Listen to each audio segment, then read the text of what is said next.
போற இடம் முக்கியமான இடம் தான். இது ரொம்ப பவித்திரமான இடம். உட்காருங்க அப்படியே எல்லாருமே.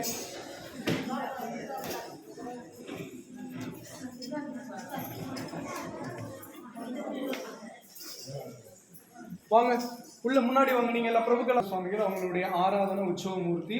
ஸோ இங்க இருந்து பஞ்சரத்ன கீர்த்தனா நடக்கும். இந்த வருஷம் நீங்க பாப்பீங்கல்ல, அந்த பெரிய கீர்த்தனை பண்ணுவாங்கல்ல, எல்லா பாடகர் வருவாங்கல்ல, இந்த மூர்த்தியை வச்சுதான் பாடுவாங்க. இது சுவாமி தியாகராஜ சுவாமிகளுடைய வீடு. ஸோ இந்த வீட்டுல தான் அவங்க அப்பா தான் குரு. அந்த குருநாதருடைய சொல் கேட்டு 96 கோடி ராமஜபம் பண்ணி ராமனை நேர பார்த்த இடம். ராமன் இதே வீட்டுல கதவை தட்டி இப்படியே நம்ம வந்த மாதிரியே வந்து சுவாமிக்கு காட்சி கொடுத்த இடம். கிட்டத்தட்ட ஒரு 170 வருஷத்துக்கு முன்னாடி நடந்த ஒரு ஸ்டோரி தான். ராமன் நேரடியா ராமனை வந்து சுவாமி பார்த்திருக்காங்க. ரொம்ப பவித்திரமான இடம். ஸோ அதோட ரொம்ப முக்கியமான என்னது அப்படின்னா, சுவாமி வந்து ரொம்ப முக்கியம் ராமநாமம் தான். பிரதானமா எதை சொல்லுவாங்க? ராமநாமம் தான் சொல்லுவாங்க. பகவான கடவுளை நேர பார்க்கலாம் அப்படின்னா நேர பார்த்த நபர் ஜெகத்குரு. இவர் வந்து பெரிய குருநாதர். இவரை கொண்டு போய் சங்கீத மும்மூர்த்திகளை கொண்டு போய் வச்சுட்டாங்க. அதுவும் தப்பில்லை. இவர் வந்து சத்குருநாதர், ஜெகத்குருநாதர். எதுக்கா அப்படின்னா, ராமனை நேர பார்த்தவங்க தான் ராமனை அடையிறதுக்கு வழி காமிப்பாங்க.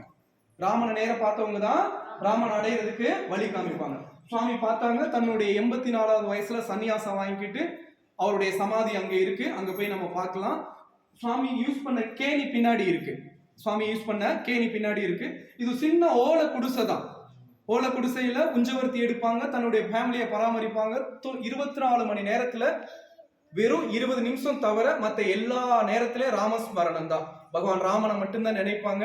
சொல்லுவாங்கல்ல, பகவானை கொண்டாடுறதுதான் மனித உடலினுடைய வேலை அப்படிம்பாங்களா. சுவாமி 24 ஹவர்ஸ் செஞ்சவங்க. ஸோ இந்த இடத்துக்கு வர்றதுனால நமக்கு என்ன நன்மை அப்படின்னா, ஒண்ணு நமக்கு பக்தி வரும். ஆச்சாரிய மூலியமா தான் நம்ம யாரை நம்ம அணுகலாம், பகவான் நம்ம அணுகலாம். அதே மாதிரி வந்து நீங்க எல்லாரும் ராமஜபத்துல என்ன முன்னேறணும். ஸோ இங்க கீர்த்தனை நம்ம பாடுவோம். சுவாமி வந்து அதுக்கப்புறம் நிறைய அவங்கள பத்தி பேசணும். நிறைய நம்ம பேசணும். ஏன்னா சுவாமி வந்து ராஜ உத்தியம் கிடைச்சு கூட அதுக்கு போகாம எனக்கு ராம பக்தி தான் முக்கியம். நம்ம எல்லாரும் வந்து கவர்மெண்ட் வேலை கிடைச்சா என்ன பண்ணுவோம்? பக்தியாவது புண்ணாக்காவது அப்படின்னு என்ன பண்ணுவோம்? போயிருவோம். ஆனா சரபோஜி மன்னர் தன்னுடைய ஆஸ்தான வித்வானா உங்களை நாங்க வச்சுக்கிறோம், உங்களுக்கு எல்லா சௌரியம் நாங்க பண்றோம், நீங்க வந்துருங்க சொல்லி ராஜாவே கூப்பிடுற. அப்படி கூப்பிட்டு கூட யார் போகல? சுவாமி போகல. ராஜ உத்திய முக்கியமா, ராம பக்தி முக்கியமான்னு கேட்டாரு. ஆனா அவருடைய எதை சொல்லிருச்சு? ராம பக்தி தான் முக்கியம் அப்படின்னு சொல்லிருச்சு. ராஜாங்க உத்தி எனக்கு தேவையில்லை அப்படின்னு சொல்லிருச்சு. ஏன் அப்படின்னா, மனிதனுடைய நோக்கம் இறைவனை அடைவது. இறைவன் யாரு? ராமன் தான். அப்போ ராமனை அடையிறதுக்காகத்தான் இந்த மனித உடலை எடுத்திருக்கோம். இடையில இந்த சம்சாரத்துல நிறைய வேலை பார்க்கிறோம். இதுக்கு இடையில ஒரு சில பேர் சம்சாரத்திலே மாட்டிக்குவாங்க, இந்த பௌதிகத்திலேயே மாட்டிக்குவாங்க. அதை தாண்டி பக்திக்கு முன்னேறும் போது மட்டும்தான் சுவாமியுடைய அனுகிரகம் கிடைக்கும். ரொம்ப முக்கியம். சுவாமி வந்து கிட்டத்தட்ட எத்தனையோ கீர்த்தனை பாடியிருக்காங்க. எல்லாமே தெலுங்குல தான் பாடியிருக்காங்க. சுவாமியுடைய கீர்த்தனையை பாடி எத்தனை பேர் வாழ்க்கையே வாழ்றாங்க. அந்த ஒரு நாள் தவிர மற்ற எல்லாருமே இங்க வரமாட்டாங்க. ஆனா சுவாமி டெய்லி கொண்டாடக்கூடிய ஒரு நபர். இப்ப ஒரு சில குருவெல்லாம் பாருங்க, சாய்பாபா எடுத்துக்கங்க, ராகவேந்திரா எடுத்துக்கங்க, இப்படி ஒரு சில குருவெல்லாம் டெய்லி கொண்டாடுறாங்கல்ல. இவரை நாம அப்படி கொண்டாடணும். என்னாச்சு? என்ன பண்ணிட்டாங்க? கொண்டாடல். சுவாமியை வந்து தன்னுடைய வகுத்து பொழப்புக்காக மட்டும்தான் பயன்படுத்திக்கிறாங்க. இப்போ நமக்கு சாந்திய முக்தியை யாரு கொடுப்பா அப்படின்னா, கடவுளை நேர பார்த்தவங்க தான் தன்னுணர்வு ஆத்மா. அவங்களால மட்டும்தான் நமக்கு வந்து என்ன பண்ண முடியும்? சாந்தியும் கொடுக்க முடியும், முக்திக்கு அழைச்சிட்டு போக முடியும். வழி தெரியாதவன் கூட்டிட்டு போக முடியாது. அப்போ கடவுளை நேர பார்த்தவர் தான் நம்ம என்ன பண்ணலாம்? கூட்டிட்டு போகலாம். ஆனா நிறைய மகான்களோ குருகளோ கடவுளை நேர பார்க்காதவங்களுக்கு வழியே தெரியாது. ஆனால் பக்தியை சொல்லி கொடுப்பாங்க. என்ன சொல்லி கொடுப்பாங்க? பக்தியை சொல்லி கொடுப்பாங்க. ஆனால் இவர் கடவுளை நேர பார்த்தவர். சாட்சியா நீங்க உட்கார்ந்த இடத்துல தான், நீங்க எங்க உட்கார்ந்துருக்கீங்களோ இதே இடத்துல ராமன் வந்தாங்க. சீதாவதி ஸ்ரீ ராமச்சந்திர மூர்த்திக்கு, சீதாவதி ஸ்ரீ ராமச்சந்திர மூர்த்திக்கு, சீதாவதி ஸ்ரீ ராமச்சந்திர மூர்த்திக்கு, சீதாவதி ஸ்ரீ ராமச்சந்திரமூர்த்திக்கு. இதே இடத்துல ராமனை பார்த்து அவரும் கத்துனார், ராம ராம ராம ராம ராம ராம கத்துனார், அவரும் கத்துனார். நாமளும் என்ன பண்றோம்? ராம நாம சொல்றோம். சத்குருநாத் மகாராஜ் பத்தி நிறைய பேசியிருக்கேன். அதே மாதிரி வந்து ஏசுதாஸ் வந்திருக்காங்க, பெரிய பெரிய பிரபலம் எல்லாம் அங்க வருவாங்க. அதே மாதிரி இந்த பில்டிங் கட்டி கொடுத்தது வந்து மூப்பனார் சம்பந்தப்பட்ட அந்த ஃபேமிலி, மூப்பனார் இருக்காங்கல்ல அரசியல்வாதி, அந்த ஃபேமிலி தான். ஸோ நான் எதுக்காக நான் ரொம்ப உங்களுக்கு இன்னொரு இது வலியுறுத்த நான் விருப்பப்படுறேன். வாய்ப்பு கிடைச்சவங்க, இந்த பக்கம் வந்தவங்க யாரா இருந்தாலும் சுவாமியை பார்க்க அவசியம் வாங்க, சுவாமியை பார்க்க அவசியம் வாங்க. இல்லைன்னா நம்ம யாத்திரை வருஷம் வருஷம் இந்த மாதிரி வரும், இதுல நீங்க வாங்க. சுவாமியை வந்து நித்தியப்படி கொண்டாடக்கூடிய ஒரு நபர். எதுக்காக நான் திரும்ப நான் வலியுறுத்துறேன் அப்படின்னா, வழி தெரிஞ்சவங்க தான் நமக்கு வழி காமிப்பாங்க. இவர் ராமனை நேர பார்த்ததுனால உங்க எல்லாத்துக்கும் நிறைய அனுகிரகம் கிடைக்கும். நிறைய பேர் இப்போ குருன்னு சொல்லிட்டு உட்கார்ந்துருக்காங்க, அவங்க எல்லாம் யாரை பார்க்கல? ராமனை பார்க்கல. பார்க்காதவங்க உபதேசம் மட்டும்தான் பண்ண முடியும், பார்த்தவங்க மட்டும்தான் நம்மள என்ன பண்ண முடியும்? கூட்டிட்டு போக முடியும். அப்போ கூட்டிட்டு போகக்கூடிய முக்கியமான குருவுல இவங்களும் இருக்காங்க. ஸோ எல்லாருமே இப்படி வரமாட்டாங்க, எனக்கு தெரியாது, எல்லாருமே இப்படி வரமாட்டாங்க. ஏதோ நம்மளை மட்டும் வருஷம் ஆச்சுன்னா இந்த மாதிரி கூட்டிட்டு வந்துருவாங்க. வாய்ப்பு கிடைக்கும் போது நானும் வருவேன், இங்க வருவேன். ஸோ அதனால இந்த பாக்கியத்தை எப்பவுமே உங்களுக்கு கிடைக்கணும்னு சொல்லி சுவாமி நான் பிரார்த்தனை பண்ணிக்கிறேன். அதே மாதிரி சுவாமி வந்து தன்னுடைய 84வது வயசுல பகுல பஞ்சமி திதியா, பகுல பஞ்சமி திதியில இதே திருவையாறுல ஏற்கனவே சொல்லியிருக்கேன், சன்னியாச தர்மம். எந்த ஊர்ல சன்னியாசம் வாங்குறோமோ, எந்த ஊர்ல வந்து தன்னுடைய ரத்த சொந்தம் இருக்கோ அந்த ஊர்ல சன்னியாசி வாழக்கூடாது, சன்னியாசி வாழக்கூடாது. இதுதான் சன்னியாச தர்மம். ஏன் அப்படின்னா, உறவுகளை நம்ம சந்திச்சோம் அப்படின்னா பழைய வாசனைகள் நமக்கு வந்துடும். சன்னியாசிக்கு பழைய வாசனை வரக்கூடாது, சன்னியாசிக்கு பழைய வாசனை வரக்கூடாது. அப்படிங்கிற பட்சத்துல ஆனா இன்னைய சுவாமி முன்னாடியே நான் பெருமை பேசல, சுவாமி முன்னாடியே திரும்பவும் அதே அந்த அறிவை எனக்கு தர நான் கேட்டுக்கிறேன். சுவாமியை பத்தி நான் யோசிக்கும் போது அவர் என்ன மனோநிலையில இருந்தார்னு இதெழுதி எனக்கு தெரியாது. ஆனா ஒரு சன்னியாசி சொந்த ஊர்ல இருக்கக்கூடாது, மனைவி குழந்தைகள் இருக்கிற ஊர்ல இருக்கக்கூடாது, அதே மாதிரி எங்க இருக்கக்கூடாது? தன்னுடைய உறவுக்காரர் இருக்கிற இடத்துல இருக்கவே கூடாது. ஏன்னா பழைய வாசனை வந்துடும். மனைவியை பார்த்தா என்ன ஆகும்? பழைய வாசனை வரும். குழந்தைய பார்த்தா என்ன ஆகும்? பூர்வ வாசனை வரும். அதனால சன்னியாசி கிட்டத்தட்ட இவங்களை விட்டு 50, 60, 70, 100 கிலோமீட்டர் தள்ளி தான் இருக்கணும். ஆனா இதே ஊர்ல 4 வீதி தள்ளி கிட்டத்தட்ட வந்து 4 வருஷம் சன்னியாச தர்மத்தை அவங்க ஃபாலோ பண்ணியிருக்காங்கன்னா, அப்போ இவங்க தன்னுடைய குடும்பத்தையே இல்ல ஊரார் உறவை எப்படி அவங்க வந்து எடுத்துக்கிட்டாங்க, எப்படி இதெல்லாம் மறந்து வாழ்ந்தாங்கன்னு தெரியவே இல்லை. தன்னுடைய 4 வருஷம் கழிச்சு ராமன்ட்ட பிரார்த்தனை பண்ணிக்கிறாங்க, இந்த தேக யாத்திரை போதும், பிரபுவனுடைய திருவடியை நான் என்ன பண்ணணும், சரணடையும் கேட்கிறாங்க. அப்ப ராமச்சந்திரமூர்த்தி வந்து உங்களை இந்த தேதியில வந்து நாங்க கூட்டிட்டு போறோம் அப்படின்னு சொல்றாங்க. அப்படி சொல்லும் போது சுவாமி எல்லாம் தயாரா இருக்காங்க, ஜபம் பண்றாங்க, கீர்த்தனை பண்றாங்க. சீடர்களுக்கெல்லாம் தெரியாது, இப்படி நிறைய அவங்களுடைய நித்திய கடமையில ஈடுபடுறாங்க. அப்படி இருந்தும் கூட சுவாமி ராமன் வந்து வர்றதுக்கு தாமதமாக திரும்பவும் சுவாமி பிரார்த்தனை பண்றான் பகவான்கிட்ட, பிரபு நீங்க வரீங்கன்னு சொன்னீங்களே, இந்த தேதியில வந்து என்னை கூட்டிட்டு போறீங்கன்னு சொன்னீங்களே, நீங்க ஏன் வரலைன்னு கேட்கிறாங்க. அப்படிங்கிற பட்சத்துல காவேரி கரையில இப்ப நம்ம அங்கதான் போறோம். அந்த காவேரி கரையில கோல்டன் போர்ட், இது யாருடைய பிரமாணம் சுவாமி? நீங்க எதை வச்சு நீங்க சொல்றீங்க அப்படின்னா, ஆச்சாரியாருடைய பிரமாணம். அண்ணா யார் சொல்றா? அண்ணா சொல்றாங்க. நிறைய மகான்கள் வந்து இதை பிரமாணமா சொல்றாங்க.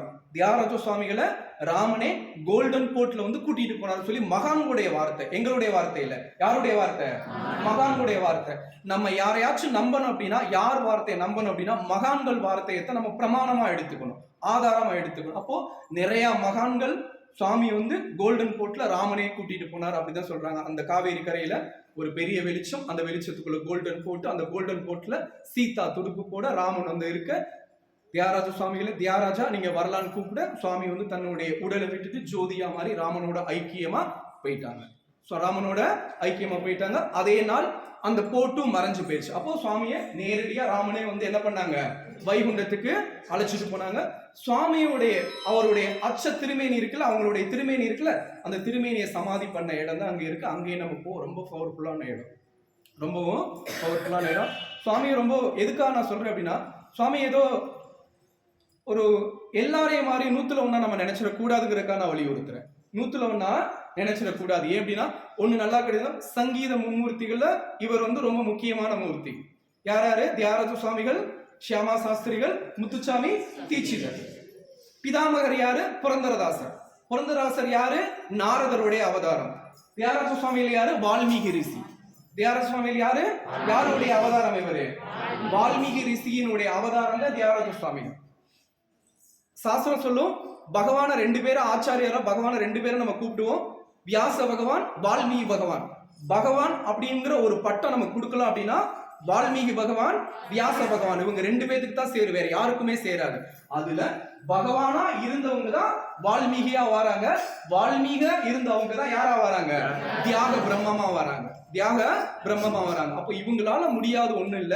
சோ நம்ம எல்லாத்துக்கும் ஒரே ஒரு பிரார்த்தனை இருக்கு, என்ன, இந்த உடலோட யார அடையணும், இன்னொரு உடல் என்ன பண்ணக்கூடாது, நமக்கு கிடைக்க கூடாது. அதான் மனித வாழ்வுடைய நோக்கம். நம்ம வாழ்வுடைய நோக்கம் என்ன, இன்னொரு உடல் கிடைக்க கூடாது, ராமனை நாம அடையணும். அப்படிங்கிற பட்சத்துல யார் உதவி பண்ணுவா, அவர்தான். கையை நீட்டலாமே, அவர்தான் நமக்கு உதவி பண்ணுவாங்க. 100ல் 1 இதை நினைச்சிடாம இன்னும் உங்களுடைய மகிமையை நம்ம இன்னும் நிறைய நம்ம வந்து சார்ஜ் பண்ணிக்கிட்டு இருக்கோம். கால வரும்போது நிறைய நம்ம பேசுவோம். ஸோ இந்த இடத்துல நேரம் போராத காலத்தால சுவாமியை பத்தி ஏதோ உங்கள்கிட்ட சொல்லியிருக்கேன். அதே மாதிரி இந்த இடத்த இன்னொரு விஷயம் நான் பதிவு பண்ண விருப்பப்படுறேன். எல்லாரும் சொல்லுவாங்களா, கடவுளை பார்த்தீங்களா, கடவுளை பார்த்தீங்களா, அப்படி கடவுளை பார்த்தவர் தான் கண்ணு முன்னாடி உட்கார்ந்துருக்காரு. கடவுளை பார்த்தவர் தான் கண்ணு முன்னாடி உட்கார்ந்துருக்காரு. முதல் முறையா நான் வரும்போது கடவுளை பார்த்தவரா சொன்னா எனக்கெல்லாம் கை கால்லாம் இப்படி இப்படி இப்படி இப்படி ஆட ஆரம்பிச்சிருச்சு. கடவுளை பார்த்த ஒருத்தர் இங்க உட்கார்ந்துருக்கார் சாட்சியா. எல்லாரும் சொல்லுவாங்களா, கடவுளை யார் பார்த்தது, யார் பார்த்ததுன்னு கேட்பாங்க. யாரும் பார்க்கல, இவர் பார்த்தார். யார் பார்த்தாரு, இவர் பார்த்தார். பார்த்தவர் தான் உட்கார்ந்துருக்கார். எப்படி பார்த்தார், சீதா, லட்சுமணன், ராமச்சந்திர பிரபு, ஆஞ்சநேய சுவாமி இவங்க எல்லாரும் வந்தாங்க. வந்து சுவாமி கையில பாத தீர்த்தம் வாங்கிக்கிட்டு பிரசாதம் எடுத்துட்டு போனதா பிரமாணம் சொல்றாங்க. எப்படி சொல்றாங்க, பிரசாதம் எடுத்துட்டு போனோம். சுவாமியை பத்தி நம்ம வந்து அதிகமா மகிமையா நம்ம பேச அவசியம் இல்லை. அவர் வாழ்க்கையே மகிமை தான், அவர் வாழ்க்கையே மகிமை தான். சுவாமியுடைய ஸ்டோரியில நிறைய இருக்கு. இவருக்கு ஒரு அண்ணன் இருக்காங்க, உங்களுக்கு அப்பா இருக்காங்க, உங்களுக்கு அம்மா இருக்காங்க, இவருக்கு 2 குழந்தை இருந்துச்சு. அந்த ஃபேமிலில என்ன இருக்குல்ல, இருக்காங்க. அந்த ஃபேமிலி இன்னைக்கும் இருக்கு. அந்த ஜெனடிக் ரத்த சொந்தம் இருக்குல்ல, இன்னைக்கு இருக்காங்க. ஸோ அதனால கடவுளை நேர பார்த்தவர் தான். இப்படி ஒருத்தர் நமக்கு கிடைக்கிறது, இந்த மாதிரி இடத்துக்கு வர்றதுலாம் ஒருத்தனுக்கு வந்து பூர்வ ஜென்மத்துல ஒரு புண்ணியம் இருக்கணும். புண்ணியம் இருந்த நபர்கள் மட்டும்தான் இப்படி வரலாம். இல்லைன்னா மாரியாத்தா, காளியாத்தா, முனியாண்டி, கருப்பணசாமி இப்படி என்ன பண்ணலாம், இப்படியே நம்ம சுத்திக்கிட்டு தெரியலாம். இப்படியே சுத்தணும்னா என்ன ஆகும், திரும்பவும் சுத்துவோம், எதுல, பிறவியில சுத்த ஆரம்பிச்சிடும். அதனால புண்ணியம் உள்ள ஆத்மாக்கள் மட்டும்தான் இந்த மாதிரி இடத்துக்கு வரலாம். பகவான் நமக்கு அந்த ஒரு பாக்கியம் கொடுத்துருக்காங்க. 2வது சுவாமி முன்னாடி நாம இருக்கோம். ரொம்ப பெருமை பேசணும்னு சொல்லிட்டு வந்து ரொம்ப அதிகாரமா பேசிடக்கூடாது. பகவான் நம்ம எல்லாத்தையும் மன்னிச்சு, அதே மாதிரி ரொம்ப முக்கியம் சுவாமியுடைய கருணையில ராம ஜபம். ஏன்னா ராம ஜபத்துக்குன்னு உள்ள ஆச்சாரியர், ராம ஜபத்துக்குன்னு உள்ள ஆச்சாரியர் 96 கோடி ராம ஜபம் பண்ணி, ராமா 100 கோடி என்னுடைய குரு சொன்ன மாதிரி பூர்த்தி பண்ணிட்டேனான் அப்படின்னு நினைக்கும் போது ராமன் காட்சி கொடுத்துட்டான். நம்ம எல்லாம் அந்த யோகத்தை பண்றதுனால அந்த யோகத்துக்கு இவங்க தான் நமக்கு ஒரு வழிகாட்டி. அதே மாதிரி எல்லா சூழல்லையும் நம்மளுடைய இன்னல்களை தீர்த்து குரு நமக்கு என்ன பண்ணணும், அனுகிரகம் பண்ணட்டும். உங்களுடைய பிரார்த்தனையும் நடக்கும். நல்லா கவனிக்கிறீங்களா, பெரிய பெரிய பாடகர்கள் கூட இங்க வந்து பிச்சை வாங்கிட்டு போறாங்க. எதுக்கு, என் வகுறு வளரணும், என் குடும்பம் வளரணும், எது வளரணும்னு, என்னுடைய சங்கதிகள் வளரணும் அப்படின்னு. அப்போ அவங்களே வந்து பிச்சை வாங்கும்போது நாமெல்லாம் என்ன பக்திய சுவாமிகிட்ட என்ன பண்ணலாம், கேட்டுக்கலாம். பிரபு ராமன் மேல எனக்கு நல்ல பக்தி வரணும், அந்த பக்திக்கு நீங்க தான் எனக்கு கைடு பண்ணணும். அதே மாதிரி எனக்கு இன்னல்கள்லாம் இருக்கு, அந்த இன்னல்லாம் என்ன பண்ணுங்க, ராமன் கருணையில ஏதாச்சும் அப்படியே விலக்கி விட்டுருங்க. அப்ப நம்ம சுவாமிகிட்ட என்ன பண்ணலாம், பிரார்த்தனை பண்ணிக்கலாம். ராமன் சத்குருநாத் மகாராஜுக்கு, சத்குருநாத் மகாராஜுக்கு, சத்குருநாத் மகாராஜுக்கு, சத்குருநாத் மகாராஜுக்கு, சத்குருநாத் மகாராஜுக்கு.